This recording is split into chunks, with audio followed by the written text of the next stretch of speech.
যাদের জরুরি টাকার খুব প্রয়োজন, এই আমল একবার করে দেখুন, ইনশাআল্লাহ টাকা আসবে। আপনার এমনভাবে ব্যবস্থা হবে যা কল্পনা করতে পারবেন না।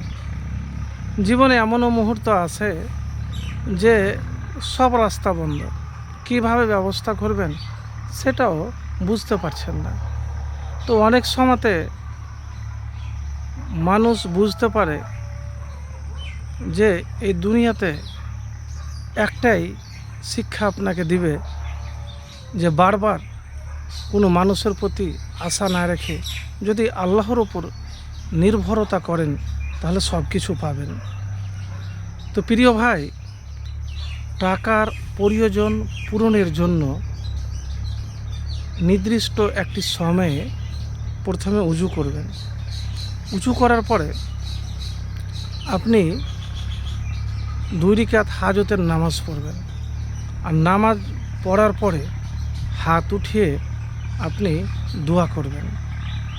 আগে এবং পরে দুরূদ শরীফ পড়বেন আর আস্তাগফিরুল্লাহ, ইস্তেগফার যতবার পারবেন, 70 বার, 100 বার, যতবার পারবেন পড়বেন।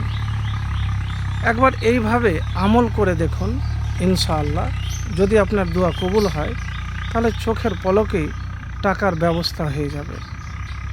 আর একটি দোয়ার কথা বলবো। কি দোয়া?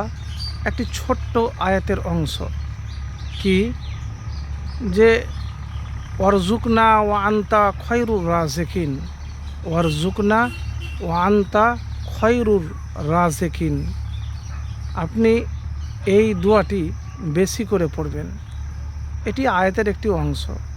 এর অর্থ হলো যে আমাদের রিজিক দান করুন, আর আপনিই তো শ্রেষ্ঠ রিজিক দাতা। সূরা মাইদার 114 নম্বর আয়াতের একটি অংশ। হযরত ঈসা আলাইহিস সালাম আল্লাহর কাছে আসমান থেকে খাবার বা রিজিক প্রার্থনা করার সময় এই দোয়াটি করেছিলেন। হালাল রিজিক বৃদ্ধি, অভাব অনটন দূর করার জন্য মুসলমানরা নিয়মিত এই দোয়াটি পাঠ করে থাকেন। তো প্রিয় ভাই, ওয়ারজুকনা ওয়া আনতা খয়রুর রাজিকিন, আল্লাহ ইলাহা ইল্লা আনতা সুবহানাকা ইন্নী কুনতু মিনাজ জালিমিন বেশি বেশি করে পড়বেন। আর দুরূদ শরীফ। এবারে বলবেন আমি তো আমল করি, এটা কি সত্যি? দেখেন, যদি আপনি সত্যিকারেরই মুত্তাকি আল্লাহওয়ালা হন, আল্লাহর ওপর যদি আপনার ভরসা, বিশ্বাস, ইয়াকিন থাকে, ইয়াকিন করতে পারেন, তাহলে আপনি ফলাফল পাবেন। তো প্রিয় ভাই, যতক্ষণ পর্যন্ত আপনার প্রয়োজন পূরণ না হচ্ছে, নিয়মিত উজু করবেন, 2 রাকাত নফল হাজতের নামাজ পড়বেন, তারপরে ইস্তেগফার করবেন, দুরূদ পড়বেন আর মুনাজাত করবেন।